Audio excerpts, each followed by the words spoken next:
કે દેવર્ષિ નારદજીએ વ્યાસજીના આશ્રમમાં પધારી અને વ્યાસ ભગવાનને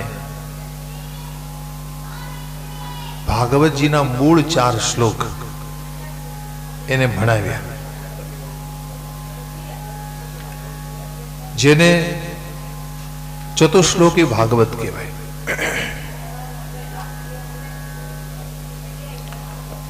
આ 4 શ્લોકનું જે ભાગવત એ આપી અને નારદજી ત્યાંથી વિદાય લીધી.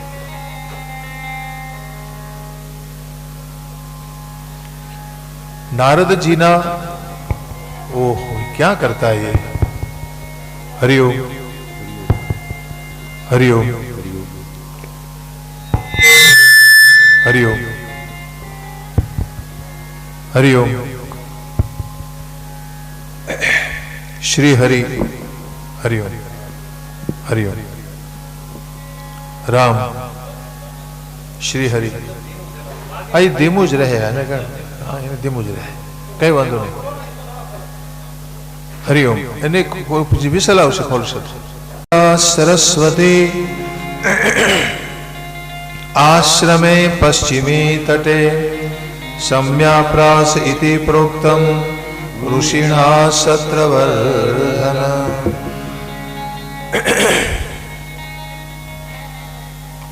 भगवान व्यास मुनि नो आश्रम छे सम्याप्रास क्षेत्र एनु नाम.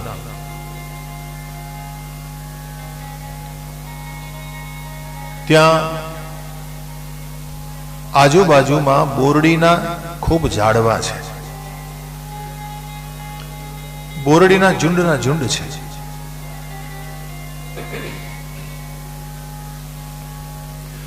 व्यास भगवान ने देवर्षि नारदजीए 4 श्लोक आप्या અને કહ્યું કે તમારે આ 4 શ્લોક ઉપર ચિંતન કરવાનું અને તપસ્યા કરવાની.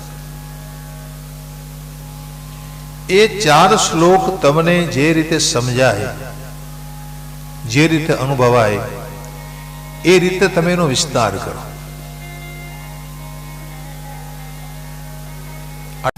તમે ગયા હશો, ત્યાં ગયા છો બદ્રીનાથ, પછી ત્યાંથી 5 કિલોમીટર થાય માના ગામ.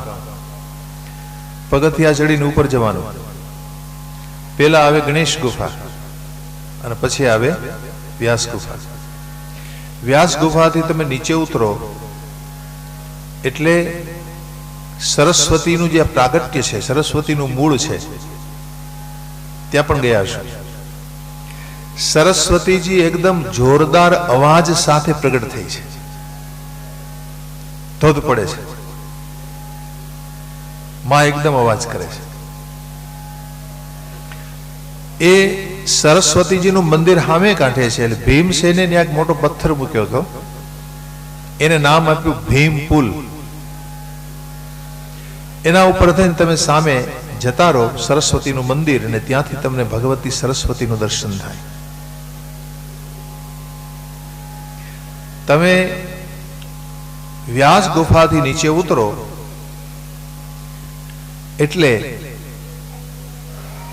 રસ્તામાં તમને બોરડીના ઝાડ બહુ દેખાશે. એટલે બોરડીના ઝુંડના ઝુંડ ત્યાં છે, અને એ બોરડીના બોરનો આહાર કરી અને વ્યાસ ભગવાને ખૂબ તપ કર્યું છે. દેખો, શ્રીમદ ભાગવતજી છે ને એ મારા વ્યાસના જીવનનું પરિણામ છે. ખૂબ તપસ્યા કરી ભગવાન વ્યાસે, ત્યારે એ ભાગવતને પ્રગટ કરી શક્યા છે. આમાં લખે છે કે કેવલ બોરડીના બોરનો ભોજન કરી, એનો જ આહાર કરી અને વ્યાસે ઘણા બધા વર્ષો સુધી તપસ્યા કરી. ભક્તિ યોગથી એને પોતાના મનને નિર્મળ બનાવ્યું. જો તમારે નિર્મળ થવું હોય ને તો ભક્તિ જ કરવી પડે. જ્ઞાની હોય ને એમાં જ્ઞાન ઘણું હોય, પણ નિર્મળતા ન હોય. જો જ્ઞાનીને ક્રોધ આવે, જ્ઞાનીને કામ જાગે, જ્ઞાનીને લોભ થાય, મોટા મોટા જ્ઞાનીઓ લોભી હોય, ક્રોધી હોય, આ બધો મળ છે મનનો. કામ, ક્રોધ, લોભ, મોહ આ બધા મનનો મળ છે. અને મળને મટાડે કોણ? આપણી ગંદકીને કોણ દૂર કરે? આપણી બા. તમે નાનકડા એવા બાળક હો, ગમે તેવા કાદવ કીચડમાં તમે તમારા કપડાં બગાડીને આવ્યા હો, તમારું શરીર આખું ગંદુ હોય, તમારો બાપ તરત કહેશે તમને, જા તારી બાપસ જા. પેલી બિચારી લોટ બાંધતી હોય, હા, ઘરમાં કામકાજ કરતી હોય, અને તરત ફટાફટ હાથ ધોઈને બહાર આવે. અરે રે, આ બેટા ક્યાં જઈ આવ્યો? આમ કરીને રસોડામાંથી બાથરૂમમાં લઈ જાય, અને પછી એને નવડાવે, ધોવડાવે, સારા કપડા આપે, પછી એને બાપુ પાસે મોકલે. પછી કે આવ્યો બેટા, આવ્યો. પછી કે પણ પેલા તો એને ત્યાં મોકલી દીધો હોય, કોની પાસે? મા પાસે. તો માં આપણી ગંદકીને દૂર કરે છે. માં એટલે ભક્તિ. દેખો ભાઈ, ભક્તિથી જ મળ મટે છે. તમારામાં ગમે એટલું જ્ઞાન હોય, 4 વેદ ભણ્યા હો, 17 પુરાણ ભણ્યા હોય, 6 શાસ્ત્રો ભણ્યા હો, તમને ભલે બધું કંઠસ્થ કે મોઢે હોય, પણ ભક્તિ ન હોય. ભક્તિ એટલે હૃદયની શુદ્ધિ, ભક્તિ એટલે હૃદયનો પ્રેમ. ભગવત પ્રેમ જ્યાં સુધી તમને પ્રાપ્ત ન થાય ત્યાં સુધી આ મળ તમારો કોઈ દી મટે નહીં. મનના મળને નષ્ટ કરવા માટે મારા વ્યાસને પણ અંતમાં ભક્તિ કરવી પડે છે. વ્યાસ જેવો જ્ઞાની આ જગતમાં કોઈ પાક્યો નથી. આ સંસારમાં જેટલું જ્ઞાન છે ને એ બધું ભગવાન વ્યાસનું એઠું છે. એ જે કંઈ અમારી જેવા બોલીએ છીએ ને એ વ્યાસનું એઠું બોલીએ છીએ, એનું બોલાયેલું બોલીએ છીએ. અમારું ઘરનું કંઈ નથી, વ્યાસનું બોલેલું છે એ જ અમે બોલી રહ્યા છીએ. એની વ્યાસ ઉચ્ચિષ્ટ જગત સર્વમ. આ આખો સંસાર વ્યાસનું જૂઠું બોલે છે, વ્યાસનું બોલેલું બોલે છે. આવા મહાન વ્યાસજી હોવા છતાં પણ એને અંતમાં ભક્તિ અને વૈરાગ્યનો આશરો લેવો પડ્યો. ભક્તિ કરવી જ પડે છે. એટલામાં લખે છે કે ભક્તિ યોગેન મનસી સમ્યક પ્રણિહિતે મળે. મનમાં ભક્તિ યોગને ધારણ કર્યો, મન નિર્મળ થયું, અને જેવું મન નિર્મળ થયું એટલે એની સામે એને લક્ષ્મી નારાયણનું દર્શન થયું. અપશ્યત પુરુષમ પૂર્વ માયામ ચ તદપાશ્રયમ. એવા પરમ પુરુષને એણે જોયા કે જેના ચરણોમાં લક્ષ્મીજી બેઠા છે, અને આપણી જેવા જીવોને આ માયા મોહ પમાડી રહી છે. કેવા હરિ જોયા એને? માયા વિશિષ્ટ બ્રહ્મ, માયા સાથેનું બ્રહ્મ. જો એકલા નારાયણ ન જોયા, પણ લક્ષ્મી સાથે નારાયણ નિહાળ્યા. એકલા કૃષ્ણ નહીં, રાધા સાથે કૃષ્ણ. આને માયા વિશિષ્ટ બ્રહ્મ કહેવાય છે. તો એ બ્રહ્મનું દર્શન ભગવાન વ્યાસજીએ કર્યું, અને તુરંત એના હૃદયમાંથી ભાગવતના મંત્રોનું સ્ફુરણ થવા લાગ્યું. કારણ કે હરિનું રૂપ એવું, હરિનું નામ એવું, હરિનો સ્વભાવ એવો, હરિનો પ્રભાવ એવો. આમ હરિનું દર્શન થતા વેત વ્યાસના હૃદયમાંથી શ્લોકોનું સ્ફુરણ થવા લાગ્યું. એક પછી એક શ્લોકો પ્રગટ થયા, પણ લખે કોણ? એટલે વ્યાસને થયું કે આ હા હા, આટલું બધું કિંમતી જ્ઞાન હૃદયમાંથી નીકળી રહ્યું છે, પણ કોઈ લહિયો તો જોઈએ ને, લેખણહાર કોઈ જોઈએ. યાદ આવ્યા ગણેશ. શું કામ યાદ આવ્યા? એક વખત વ્યાસજીએ ગણેશ પાસે લખાવ્યું હતું. શું? મહાભારત. મહાભારતના શ્લોક કેટલા ખબર છે? 1 લાખ. 1 લાખ શ્લોક મહાભારતના ભગવાન ગણેશજીએ લખ્યા. ગણેશનું સ્મરણ થયું, ગણેશજી હાજર થયા. જો ગણેશ છે ને એ યાદ કરતા હાજર થાય એવા દેવ છે. એને કહેવાય સ્મર્તુગામી દેવ. કેવા છે? સ્મર્તુગામી, સ્મરણ કરતા જ હાજર થઈ જાય એવા 2 દેવ. એક ગણેશ અને એક દત્તાત્રેય ભગવાન. તમે સાંભળ્યું નહીં હોય ગણેશ કોણ છે હકીકતમાં? કહું. એક વખત ભવાનીએ શંકરજીને વિનંતી કરી, ભોલેનાથ મારે કૃષ્ણ જેવો દીકરો જોઈએ છે. કેવો? કૃષ્ણ જેવો. એટલે ભોલેનાથે કહ્યું કે દેવી તમે એક વ્રત કરો, અને વ્રતનું નામ આપ્યું પુણ્યક વ્રત. 1 વર્ષ સુધી કરવાનું. 1 વર્ષ સુધી ભવાનીએ વ્રત કર્યું અને વ્રતની પૂર્ણાહુતિ વિશે પૂછ્યું શંકરજીને કે હવે મારે પૂર્ણાહુતિમાં શું કરવું? તો કે 1000 બ્રાહ્મણોને નિમંત્રણ આપો, એને તમારે જમાડવાના છે, તમારે હાથે રસોઈ બનાવીને એને જમાડો. હવે આ તો ભવાનીનો દરબાર, અન્નપૂર્ણા સાક્ષાત, એને વાર કેટલી લાગે? તો ભગવતી ભવાનીએ રસોઈની બધી વ્યવસ્થા કરી અને 1000 બ્રાહ્મણ આવે, એની પૂજા કરે, પ્રેમથી ભોજન કરાવે, દક્ષિણાઓ આપે, બ્રાહ્મણો આશીર્વાદ આપી અને ત્યાંથી વિદાય લે. અને આ રીતે ભવાની 1000 બ્રાહ્મણોને ભોજન કરાવ્યું. અંતમાં એક બુઢો બ્રાહ્મણ આવ્યો. એને આવીને કીધું, બા ભૂખ્યો બહુ છું. હા બાપુ જમો ને, સ્વામીજી ભોજન કીજીએ ના. તો ભગવતી ભવાનીએ એટલા બધા એને ભાવથી જમાડ્યા, હજુ જમો હજુ જમો. તો માં મને એવો જમાડો કે મારું પેટ લાંબુ થઈ જાય. क्या कहा, मुझे इतना जिमाओ मां कि मैं लंबोदर हो जाऊं. गणेश नु नाम से एक लंबोदर. कहा, बाप जी आप हैं कौन? तो कहा, मां मैं तेरा बेटा बनने आया हूं. और कहते कहते भगवान कृष्ण वहां प्रकट हो गए. आ कथा गणेश पुराण में आवी छे, बहुत सुंदर कथा है. तो कहेवाय छे कि भगवान श्री कृष्ण स्वयं भवानीना दीकरा बनीने आव्या छे. एक गणेश छे. गणेश एक कृष्ण पोते छे. हाजी, गणेश पुराण में आ वात लखवामां आवी छे. घणा लोको कृष्ण उपासक होय ने ए गणेश ने मानता न होय. हाँ, घणा एवा मैं जोया छे कि गणेश नु नाम न ले, एने अमारे आ कथा ने संभळावी पड़े कि भाई गणेश छे ए पोते कृष्ण ज छे અને કૃષ્ણ પોતે ભગવાન શિવ પાર્વતીના દીકરા બનીને આવ્યા છે. એને માટે 1 વર્ષ સુધી માતાએ વ્રત કર્યું છે પાર્વતીએ.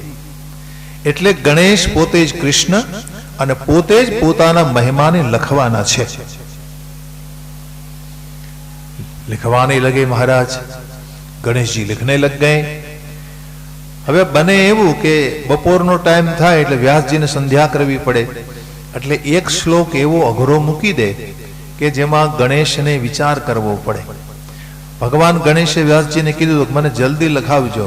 વ્યાસજીએ કીધું કે જે લખો એ સમજીને લખજો. હવે સમજવામાં થોડીક 10-15 મિનિટની વાર લાગે ને ત્યાં સ્નાન સંધ્યા કરી લે ને ફરી પાછા ગોઠવાઈ જાય આસન ઉપર. લેખન કાર્ય ફરી શરૂ. આ રીતે ઘણા બધા દિવસો વીત્યા અને ભગવાન ગણેશજીએ આ ગ્રંથ લખ્યો પોતાના સુવાચ્ય અક્ષરોથી. શાસ્ત્ર ગ્રંથબદ્ધ થયું. લ્યો મહારાજ, હવે મારું કામ પૂરું થાય છે. પોતાની લેખની મૂકી, વ્યાસજીએ એમની પૂજા કરી અને ભગવાન ગણેશજીએ ત્યાંથી વિદાય લીધી. હવે વ્યાસના મનમાં એમ થયું કે મેં આ શાસ્ત્ર તો લખ્યું, પણ આને ભણશે કોણ? કેવું છે આ શાસ્ત્ર? યસ્યામ વે શ્રૂયમાણાયામ કૃષ્ણે પરમ પુરુષે ભક્તિરુત્પદ્યતે પુંસ શોક મોહ ભયાપહા શોક મોહ ભયાપહા. ये श्रीमद् भागवत महापुराण साक्षात परम पुरुषનું સ્વરૂપ છે, જેના શરણે જવાથી તમારા હૃદયમાં ભક્તિ ઉત્પન્ન થઈ જાય અને જેનું સેવન કરે, જેને શ્રવણ કરે, એને 3 વસ્તુ મટી જાય. ભાગવતનું જે સેવન કરે એના 3 મટે. શું? એનો શોક મટે, એનો મોહ મટે, એનો ભય મટે. શોક મોહ ભય આપહા. જો ભાઈ જે માણસ ભાગવત કથા સાંભળે ને એના જીવનમાં કોઈ દી શોક નહીં આવે. શોક શું કામ થાય? ભૂતકાળને યાદ કરો ને એટલે શોક થાય. તમારા જીવનમાં એવી ઘટનાઓ ઘટી ગઈ હોય કે જે દુઃખકારક ઘટનાઓ જીવનમાં ઘટી હોય ને એને યાદ કરો એટલે મન તમારું શોકથી ભરાઈ જાય. હાય હાય એસા હો ગયા થા, મેરે જીવન में ये घटना घटी थी.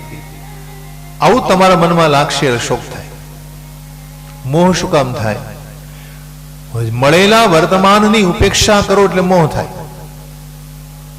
તમને જે વર્તમાન મળ્યું છે, આ વર્તમાન તમને મને મળ્યું છે ગંગાને કિનારે આવવાનું, આપણું વર્તમાન છે. ગંગા કાંઠે આવ્યા છો, ગંગા સ્નાન કરો, ગંગા પાન કરો, કથા સેવન કરો, હરિનામ જપો, હરિ ધ્યાન કરો. આ 7 દિવસ આપણે આ જ કરવાનું હોય. પણ તમે એ ન કરો અને એની ઉપેક્ષા કરો, કંઈક બીજી જ પ્રવૃત્તિ કરો ને, તમે વર્તમાનને જે માણી શકે નહીં એને મોહ થાય, અને ભવિષ્યની ચિંતા કરે એને ભય થાય. ભય કોને થાય? જે ભવિષ્યની ચિંતા કરે. એટલે ભાગવતનું જે સેવન કરે છે એના 3 મટે છે: શોક, મોહ અને ભય. આવું આ શાસ્ત્ર, આ સંહિતા ભગવાન વ્યાસજી વિચાર કરે છે મારે કોને ભણાવવી. અને ભાગવતજીને ભણવા માટે જો કોઈ અધિકારી હોય તો મારો દીકરો શુકદેવ છે. પણ આ શુકદેવજીને મારે ક્યાં શોધવો? જો ભાઈ ભાગવત છે ને, એમાં જ્ઞાન છે, ભક્તિ છે, વૈરાગ્ય છે, ખડદર્શન છે, આ તમામ શાસ્ત્રોનું સંમિલન છે ભાગવતજી. પણ એમાં પ્રેમી અવધૂત જે હોય એ જ ભાગવતને સમજી શકે છે. પ્રેમી અવધૂત જેનામાં પૂર્ણ વૈરાગ્ય હોય અને સાથે સાથે એટલો ભગવત પ્રેમ હોય, આવો તો શુકદેવ સિવાય મારો બીજો કોણ હોઈ શકે? હવે એને મારે શોધવો ક્યાં? એટલે વ્યાસ ભગવાને એક ઉપાય કર્યો. એમણે ભાગવતજીના જે ચૂંટેલા શ્લોક હોય ને, સેમ્પલ માની લો તમે કોઈ પ્રોડક્શન કરતા હો તો બજારમાં મૂકવા પહેલા તમે સેમ્પલ મૂકો ને. બજારમાં મૂકતા પહેલા તમે સેમ્પલ મૂકો. તો સેમ્પલ મૂકો, સેમ્પલને જોઈને તમારો વેપાર વધે કે ભાઈ સેમ્પલ સારું. કોન્ટ્રાક્ટર છે ને પહેલા સેમ્પલ મકાન બનાવે કે લ્યો આવું બનશે, આટલું ફર્નિચર છે, આ રીતે આટલું થશે. એટલે તમે જેમ સેમ્પલની રચના કરો છો, સેમ્પલ એમ અહીં ભગવાન વ્યાસજીએ અમુક મંત્રો છે એ એના શિષ્યોને શીખવાડ્યા. હવે શિષ્યોને શીખવીને કીધું કે દેખો, તમારે આ મંત્ર જ્યારે તમે ગોચારણ કરવા માટે વનમાં જાઓ અને સમિધાની ભારી લેવા માટે જાઓ, હવન માટે સમિધા લાવવા પડે ને. આંકડો, ખાખરો, ખેર, અઘેડો, પીપળો, ઉમરો, ખીજડી, ધડો, દાફડો, આ બધા સમિત કહેવાય. અને આ સમિધને લાવવા માટે તમે જ્યારે વનમાં જવાનું થાય તો એ વખતે મેં તમને શીખવાડેલા જે સેમ્પલ મંત્રો છે એ આખા નહીં બોલતા, અડધા બોલજો. શું કહ્યું? અડધો મંત્ર બોલવાનો, આખો નહીં બોલવાનો. વ્યાસનો ઈરાદો એવો હતો કે અડધો મંત્ર બોલીને જો મારું શુકદેવ જેને સાંભળી લેશે આ અડધા મંત્રને, તો અડધો મંત્ર એ પૂરો કરી શકશે. એને જિજ્ઞાસા થશે, અરે જે બ્રહ્મનું ચિંતન હું કરું છું આ એ જ બ્રહ્મનું અધૂરું વર્ણન કેમ? અને એકાદ દિવસ એવો તો આવશે જ કે ક્યારેક બાજુમાંથી નીકળતો હશે મારા પુત્ર શુકદેવજી, અને આ શ્લોકનું ગાન કરતા એ સાંભળી લેશે અને વગર બોલાવે મારી પાસે આવશે. આ વ્યાસના હૃદયમાં આશા છે. અને એટલા માટે અડધો શ્લોક શીખવે છે, તમારે અડધો મંત્ર બોલવાનો. પછી તો કે મહારાજ અડધો મંત્ર બોલ્યા પછી માની લો કોઈ આવીને એમ પૂરો કરવાનું કહે તો કે પૂરો કરવાનું કોઈ આવીને કહે ને તારે પૂરો કરજો. એ જ્યારે કહે કે ભાઈ આ રીતનો આ મંત્ર હોવો જોઈએ ત્યારે એને તમે પૂર્ણ રૂપમાં સંભળાવજો. ઠીક છે મહારાજ. શિષ્ય વૃંદો વનમાં જાય છે.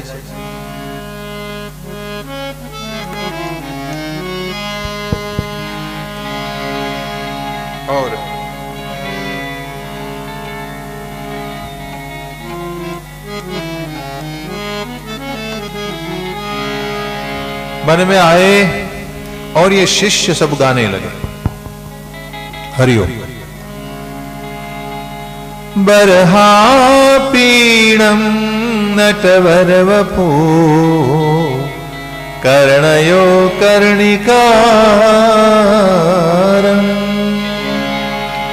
बरहा पीणम नटवर वपू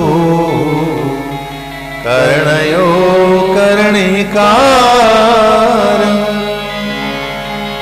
बिभरदवासः कनककपिशं वैजयन्तीं च मालाम्.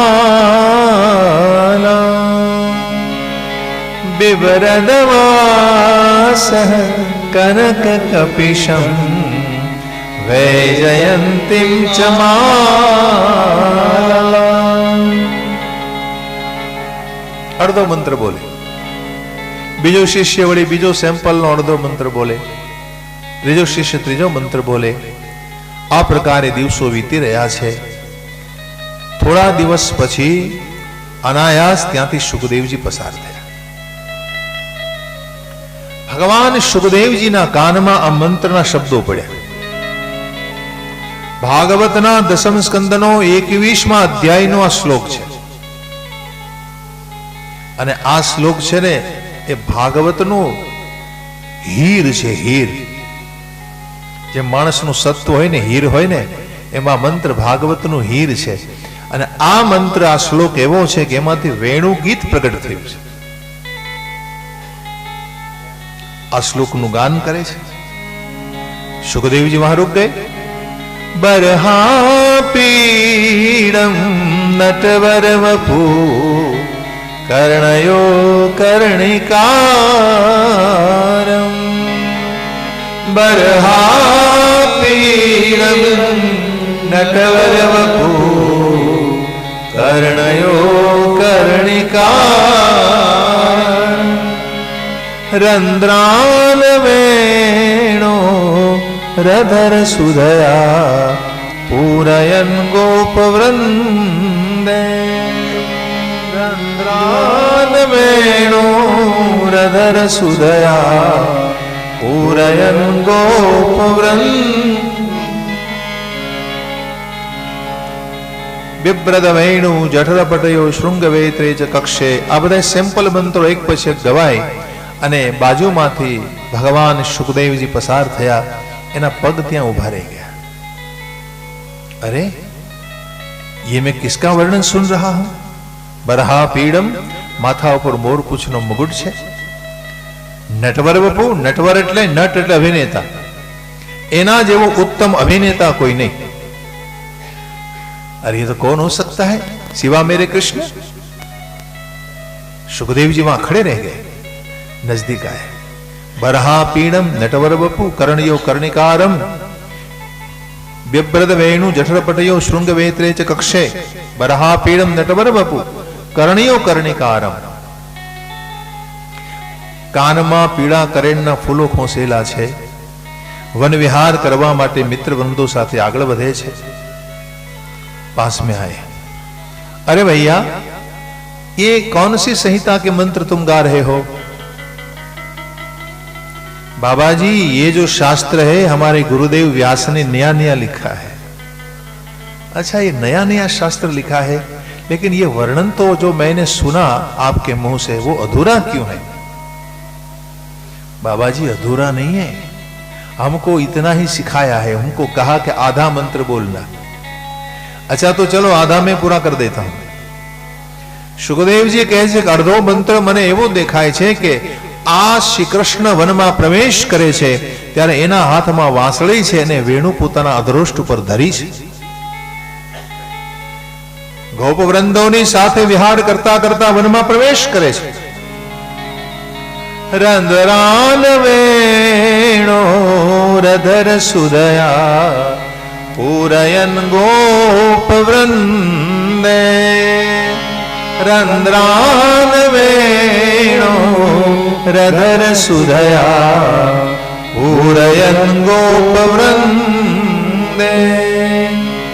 વૃંદારણ્યમ સ્વપદરમણમ પ્રાવિશદ ગીત કીર્તે. વૃંદારણ્યમ स्वपदरमणम प्राविशद गीत कीर्ति. हाँ अब ठीक है, हवे बराबर पूરું થયું कि मेरे हरि वन प्रवेश करते हैं और बेनू बजाते हुए वन में जा रहे हैं. आसपास में अपने मित्र की टोली को लेकर भगवान मित्रों से घेराયેલા છે और वन में प्रवेश किया.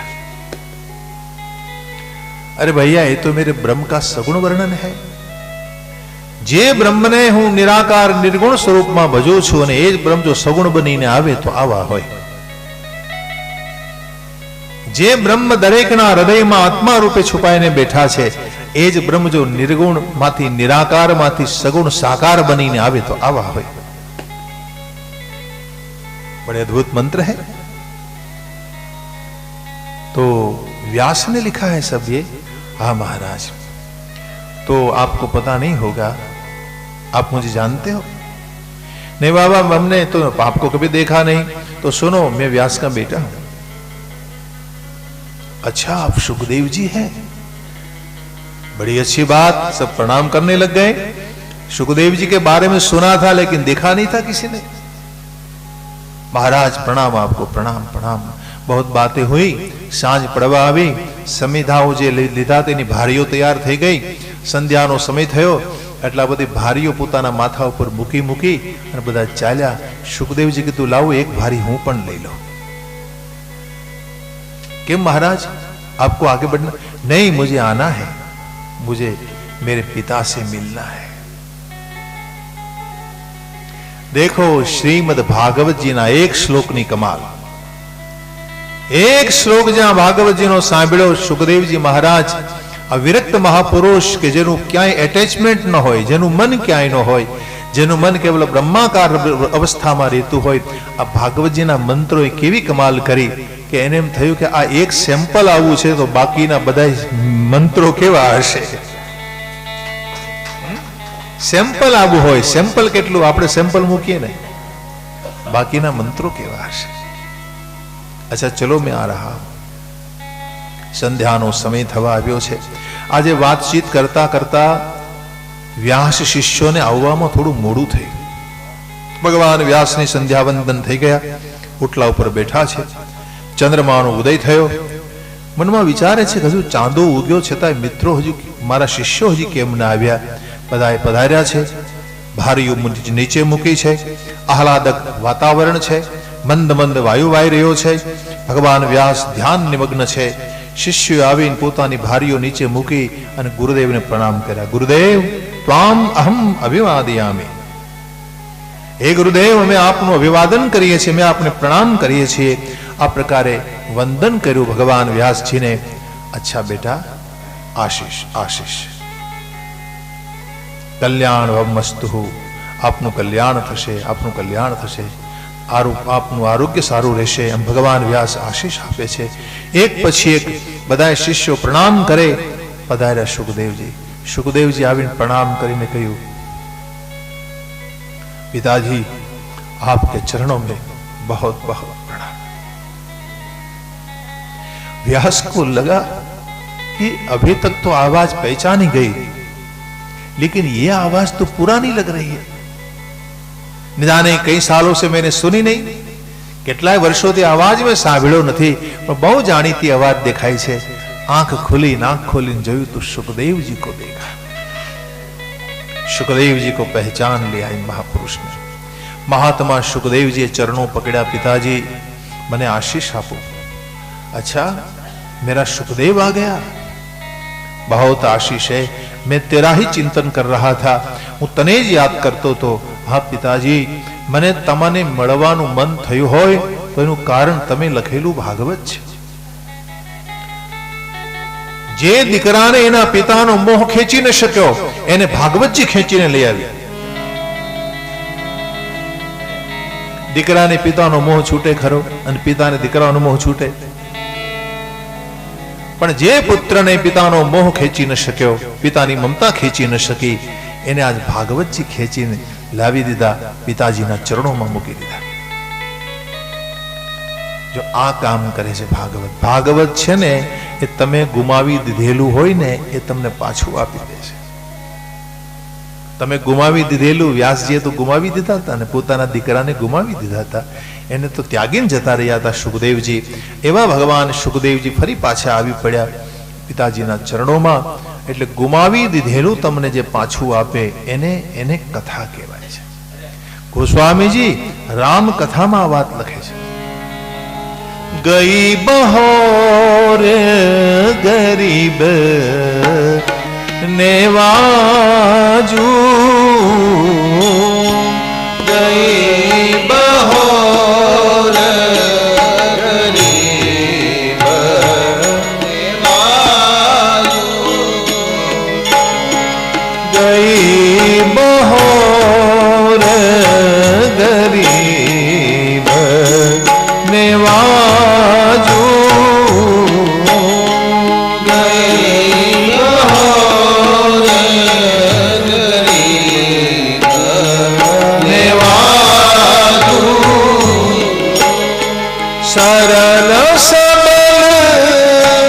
साहेब रघुराजू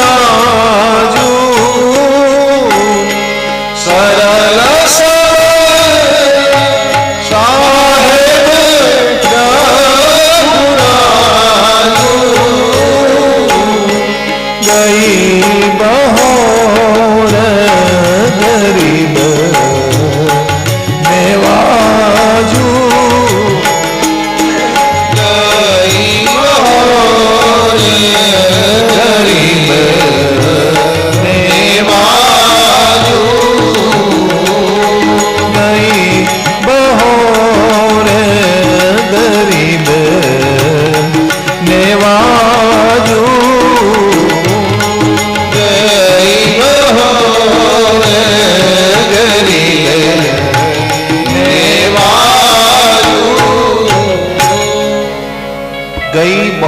ગઈ એટલે તમારું જે જતું રહ્યું હોય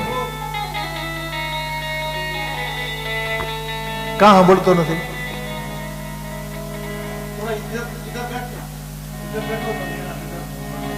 શું કરવાનું તબલું ઓછું આવ્યું જો तू पूरा ध्यान दे दे या तो तेरे वो उसको बुला ले भैया हाँ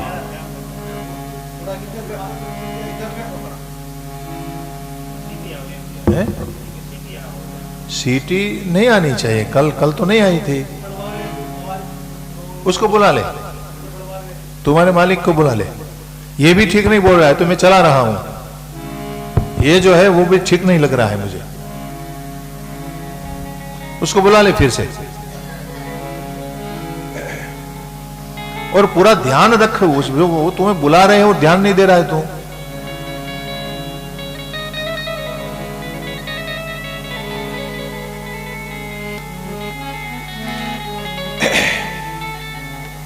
अरे शू भाड़ू आप्યું ઓછા પૈસા આપ્યા તો પૂરા પૈસા લે છે ના ધાંધિયા કાં કરે મળે હે એક ભાડાનો મૂકી દીધો અને કાલનું ચલાવવું હતું પણ આપણે એને બદલવાનું કીધું કાલે એને ચલાવવું હતું સમજ્યા આ મુગદા નહીં ચાલે હરિઓમ હરિઓમ જો ને બરાબર હરિઓમ હરિઓમ હજી ઓછું એ તબલા બઢાવો તબલા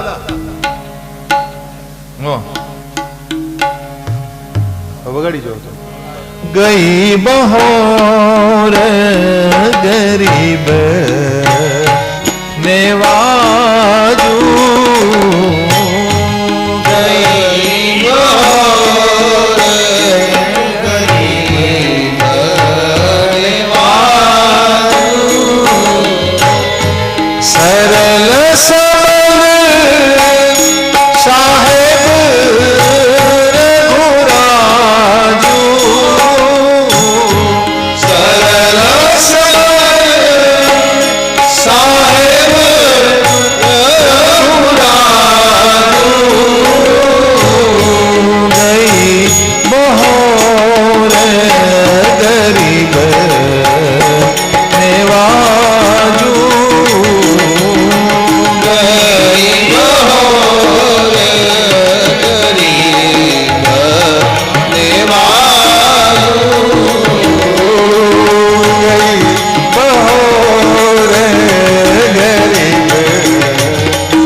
ગઈ બહોર ગઈ મતલબ જે તમારું જતું રહ્યું હોય એ તમને પાછું આપી દે છે ભગવાન કે ભગવાનની કથા પરમાત્મા એક હરિનું નામ કે હરિની કથા એના શરણે તમે જાઓ એટલે તમારું ગુમાવી દીધેલું તમને પાછું મળી જાય છે આ સિદ્ધાંત અહીંયા આપ્યો છે કે ભગવાન વ્યાસજીએ ભાગવતનું સર્જન કર્યું અને ભાગવતના માધ્યમથી એને ગુમાવેલો છોકરો પાછો મળી ગયો કલ્પના તો કરો જે ગુમાવી દીધેલું હતું એને પાછું મળ્યું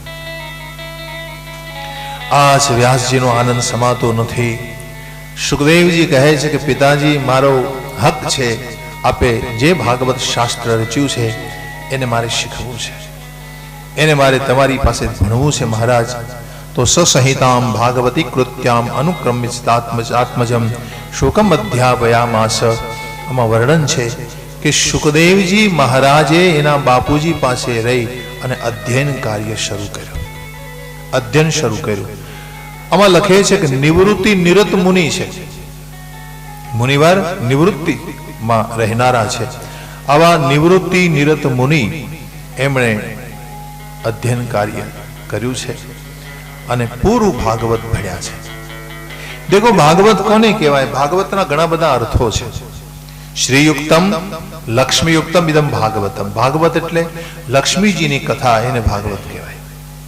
અથવા લક્ષ્મીનો અર્થ છે ગુણ. ભગવાનના ગુણોની જ્યાં કથા હોય, ભગવાનના ગુણોનું જ્યાં વર્ણન હોય એને ભાગવત કહેવાય છે. શ્રીયુક્તમ લક્ષ્મીયુક્તમ ઇદમ ભાગવતમ. એક અર્થ છે ભગવતા પ્રોક્તમ ઇદમ ભાગવતમ.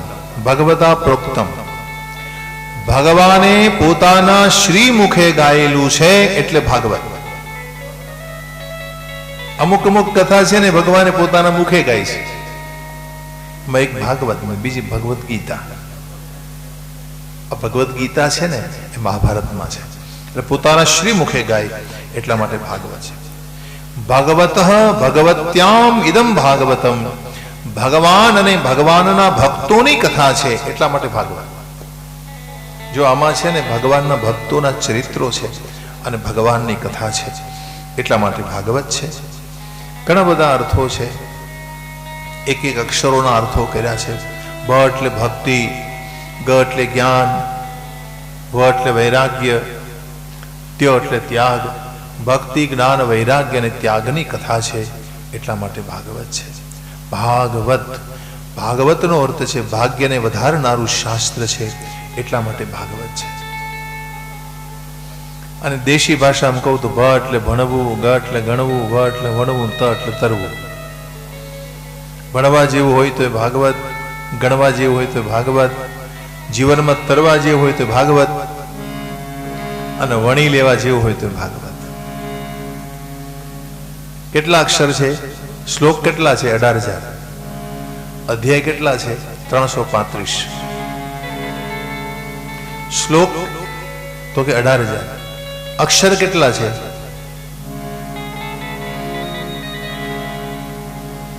પોણો 6 લક્ષ અક્ષર આંબે પાન. સખી રે આંબો રોપીઓ. પોણો 6 લક્ષ અક્ષર આંબે પાન. સખી રે આંબો રોપીઓ.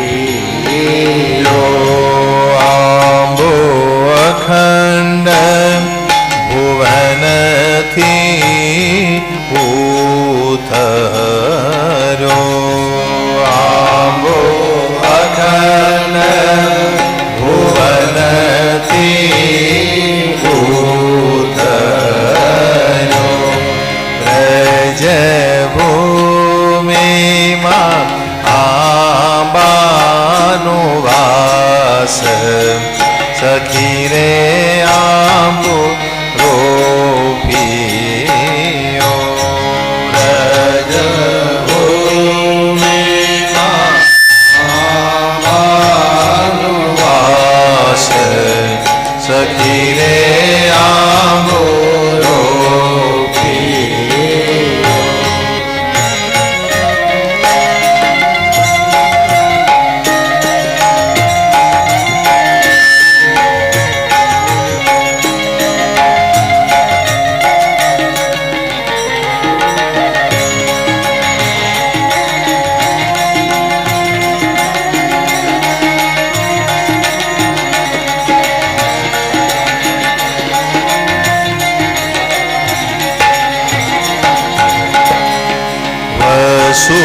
વસુદેવે તે બીજને વાવ્યા. વસુદેવે તે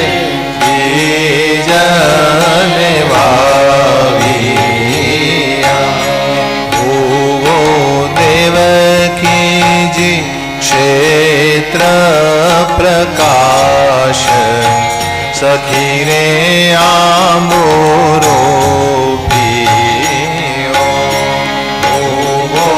દેવકીજી ક્ષેત્ર પ્રકાશ સખી રે આંબો પીઓ આંબે યશોદાજીએ જળ સિંચિયા આંબે યશોદાજીએ જળ સિંચિયા નંદ ગોપ આંબાના રખેવાડ સખી રે આંબો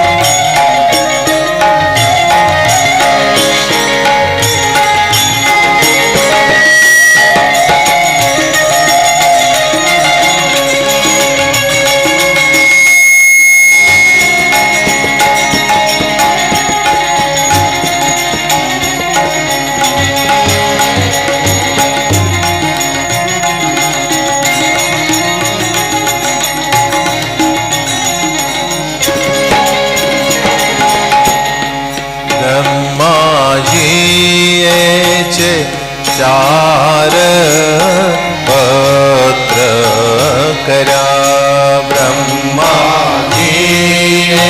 તે ચાર પત્ર કર્યા મુનિ નારદે કીધા છે જાણ સખી રે આંબો રોપીઓ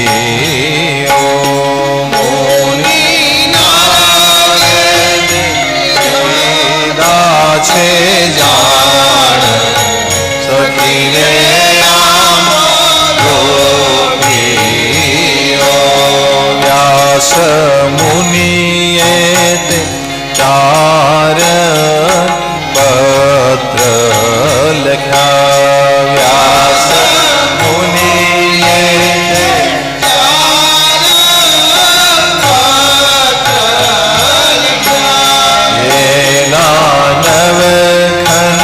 નવખંડમાં છે નામ સખી રે આંબો રોપીઓ નવખંડમાં છે નામ સખી રે આંબો રોપીઓ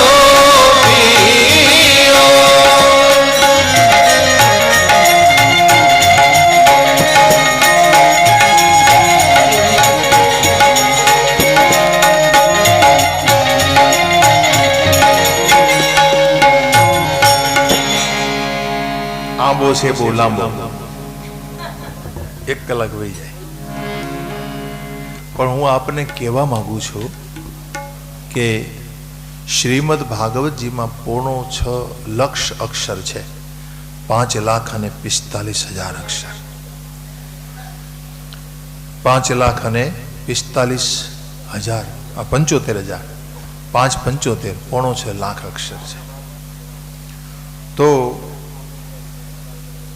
કહેવાનો ભાવ એ છે કે શ્રીમદ ભાગવત રૂપી આંબો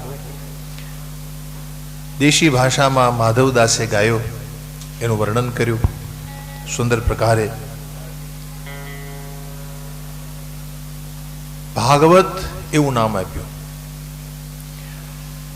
શ્રીમદ ભાગવતજીનો આંબો ગાવ એક પ્રકારનું ભાગવત રૂપે શ્રી કૃષ્ણનું પ્રાગટ્ય છે જેવી રીતે ભગવાન શ્રી કૃષ્ણએ વ્રજમંડલમાં આવીને રસ વહાવ્યો એમ એની ગેરહાજરીમાં એની અનાવતાર દશામાં ભાગવત પોતે જ કૃષ્ણ છે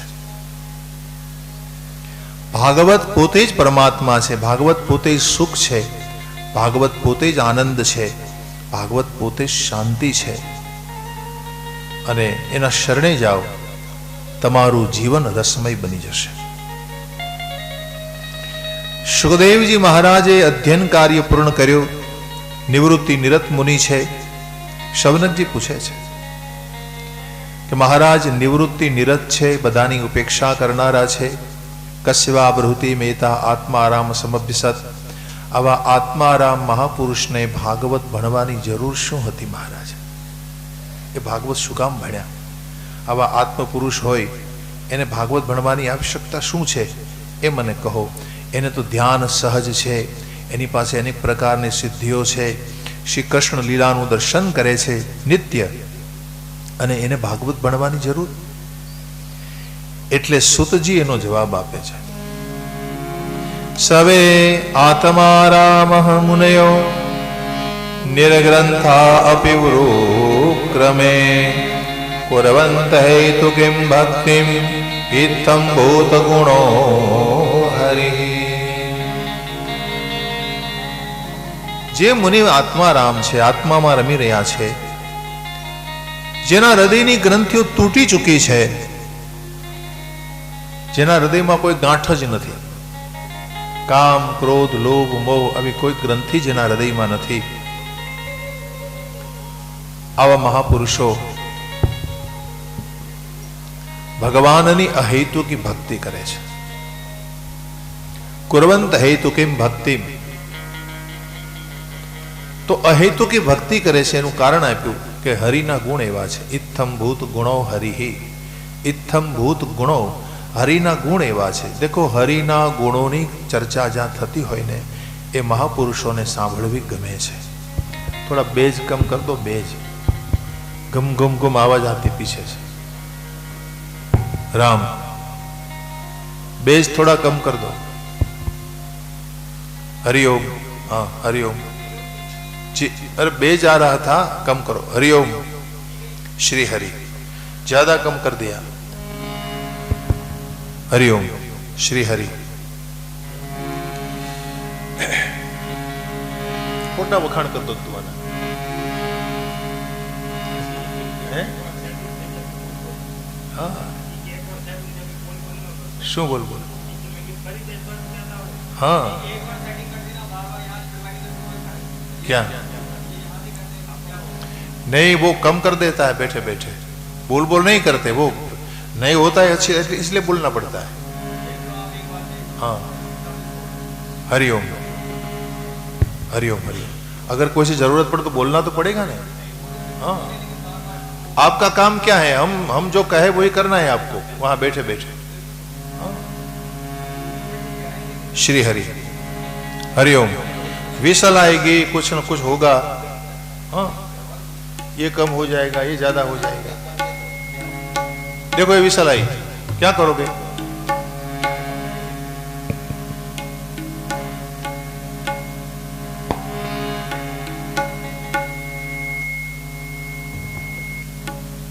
એ હુકમ બંધ કરો, ચાલુ રાખીને ટેસ્ટ કરો ને, એને જોવાનું છે વિસલ બંધ કરવાનું કામ. હા તબલા बढ़ाओ.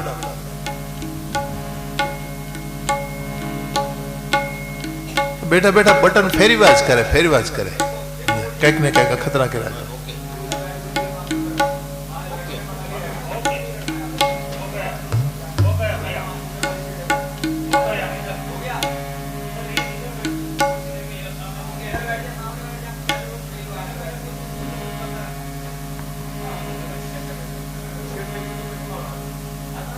हरिओम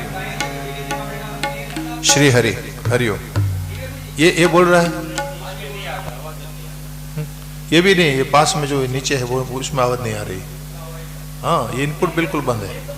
हाँ ये मुझे सुनाई नहीं देता, मुझे सामने वाला सुनाई देता. हाँ हरिओम.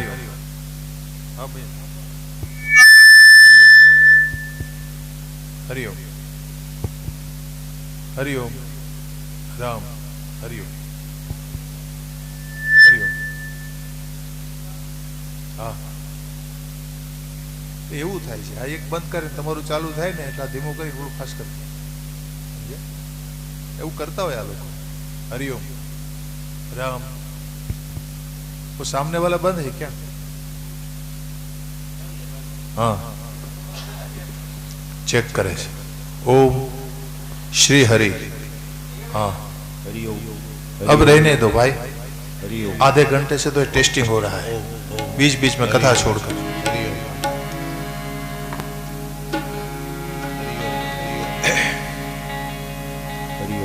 ये आदमी हमारा आपका बखान कर रहा था, आपके बारे में कह रहा था वो बड़ा अच्छा ऑपरेटिंग है.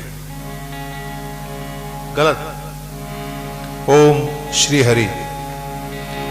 आत्मा रामाश्च मुनयो निर्ग्रंथा अपि क्रमे कुर्वन्त हेतु किं भक्तिं इत्थं भूत गुणो हरिः.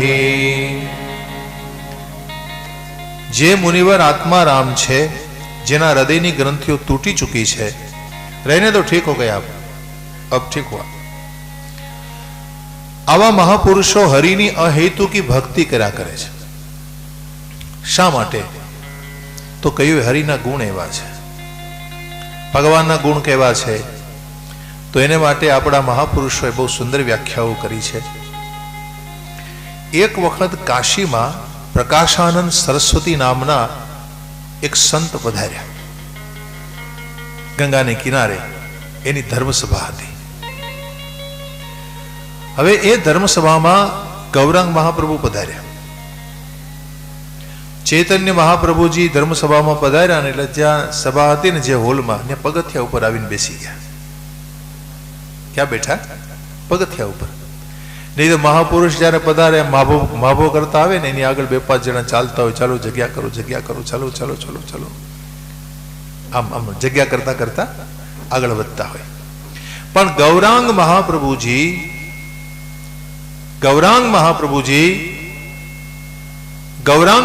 जी जब आए तो बैठ गए, पगथी पर बैठ गए. गौरांग महाप्रभु जी वो पगथी थी उस पर बैठ गए, पायदान पर बैठ गए. हवे ज्यां जोड़ा राखवानुं ठेकाण होय त्यां बेसी गया. अब कल्पना करो, प्रकाशानंद जी ने खबर पड़ी, अरे रे गौरांग आ गए, हमको पता ही नहीं चला. आहा हा, केटला बधा नम्र छे, केटला बधा निराभिमानी छे. देखो संतों आ सिद्धांत होय कि तृणादपि सुनीचे न.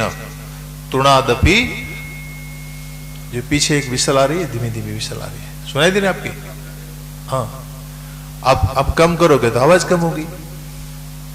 ये बवाल है. निर्ग्रंथा अपि क्रमे कुर्वन्त हेतु किं भक्तिं इत्थं भूत गुणो हरिः.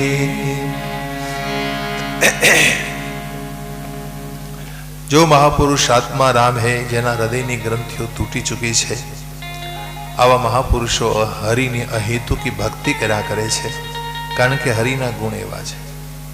इत्थं भूत गुणो हरि. तो भगवानना गुणोनी आमां चर्चा छे. हरि केवा छे? तो के हरिनो एक गुण छे आकर्षण करे एवा छे. भगवान आकर्षण करे छे.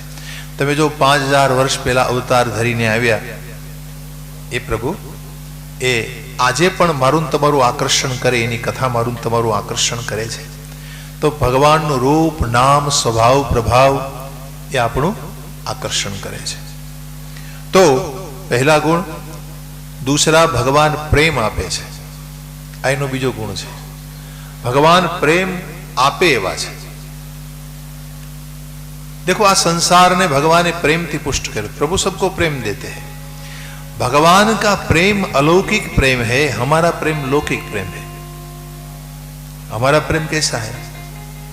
हम वस्तु से प्रेम करते हैं, शरीर से प्रेम करते हैं. हमारा प्रेम स्वार्थी है, लौकिक प्रेम है. हरि का प्रेम अलौकिक है. हरि अकारण सबको प्रेम करते हैं, अकारण, कोई हेतु नहीं. आवा हरिना प्रेम थी जगत बन्यु छे, हरिना भावथी जगतनु सर्जन थयुं छे. तो भगवान प्रेम आपे छे, भगवान प्रेम मांगे छे. यानी प्रभु इच्छे छे कि जीव छे ने ए मारा शरणे आवे, जीव मारी कथा सांभळे, મારા શરણે આવે તો પરમાત્મા ઈચ્છે કે મારી કથામાં બેસે, મારા મંદિરે આવે, મારું નામ જપે, મારું ધ્યાન કરે. જેમ માવતર ઈચ્છા કરે કે ભાઈ છોકરો રોજ મને ફોન તો કરે, કમસે કમ મને રામ રામ તો કરે, મને એક વખત યાદ તો કરે. જેમ મા બાપના મનમાં આવી ઈચ્છા હોય છે, બસ આ રીતે પરમાત્મા માટે સંસારમાં તમામ જીવ છે એના બાળક છે. इसलिए प्रभु चाहते हैं कि सब जीव मुझे प्रेम दे. પોતે તો પ્રેમ આપે છે, પણ તમામ જીવ મને પ્રેમ આપે. એક ગુણ હરિનો એવો છે કે ભક્તને શોધે છે. ભગવાન પોતાના ભક્તોને શોધી લે છે. તમે ભક્તિ કરશો ને એટલે ભગવાન તમને શોધી લેશે. તમારે ક્યાંય જવું નહીં પડે. ભક્તિ કરો એટલે ભગવાનની દ્રષ્ટિમાં તમે આવ્યા વિના નહીં રહી શકો. ભગવાન ભગતને શોધી લે છે. એક ગુણ છે, નિસાધનનું સાધન છે. જેને કોઈ સાધન નહીં એનું સાધન હરિ છે. નિસાધન અસાધન હોય એને માટે હરિ જ પરમ સાધન છે. એક ગુણ એવો છે, કરતા છે છતાંય અકર્તા છે. બધુંય કરે છતાંય કંઈ કરતા નથી. શું કામ? કારણ કે એ જે કંઈ કરે છે એમાં કંઈ અભિમાન નથી. वो जो करते हैं उसमें कोई अभिमान नहीं है. करता भी है अकर्ता भी है. मतलब કે ભગવાનને કંઈ કરવું હોય ને તો પરમાત્માને જોવા માટે આંખોની જરૂર નથી, પ્રભુને સાંભળવા માટે કાનની જરૂર નથી, ભગવાનને ચાલવા માટે પગની જરૂર નથી, હરિને કોઈ કામ કરવું હોય તો હાથની જરૂર નથી, ભગવાનને જમવા માટે મુખની જરૂર નથી. ઇન્દ્રિયો વિના બધું કરી શકે છે પ્રભુ. એટલે કરતા ભી હૈ અકર્તા ભી. એ જે કરે છે એના કર્તૃત્વમાં ક્યાંય અભિમાન નથી. અને આપણે કરીએ ને એમાં હું પણ આવી જાય છે. આપણે કહીએ કે ભાઈ મેં કર્યું મેં કર્યું. એટલે નરસિંહ બોલ્યા છે, હું કરું એ જ અજ્ઞાનતા, શકટનો ભાર જેમ શ્વાન તાણે. હું કરું એ જ અજ્ઞાનતા. ગોસ્વામીજી આ વાતને માનસમાં લખે છે. बिनु पद चलई सुनई बिनु काना, बिनु पद चलई सुनई बिनु काना, बिनु कर्म करई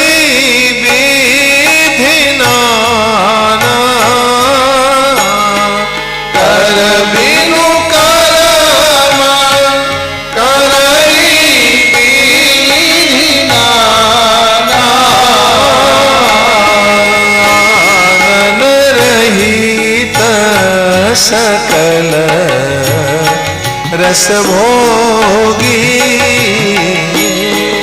आनंद रहित सकल रस भोगी.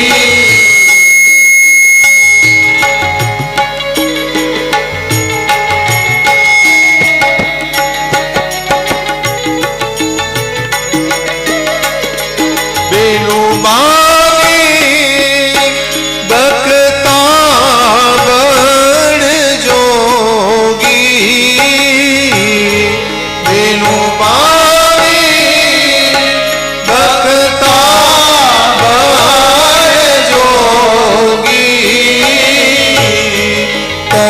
बिनु परस नयन बिनु देखा, तन बिनु परस नयन बिनु देखा, ग्रही घ्राण बिनु बास अशेषा,